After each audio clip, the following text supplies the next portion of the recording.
ফোনটা কই রাখলাম?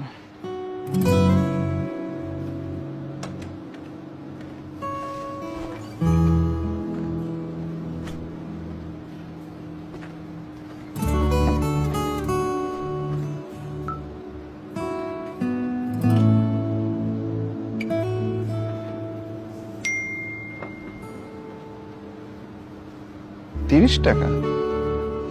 আমাদের ফতুল্লা ম্যাচের কথা মনে আছে? ওই যে খেলায় আমি 6 মারতে যে হাতে ব্যথা পেয়েছিলাম।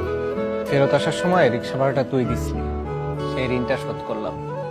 তোর এটাও মনে আছে? ওদিন আমরা জয়েন্ট ম্যান অফ দ্য ম্যাচও হয়েছিলাম। যতবার একসাথে হইছি ভালো কিছু হইছে।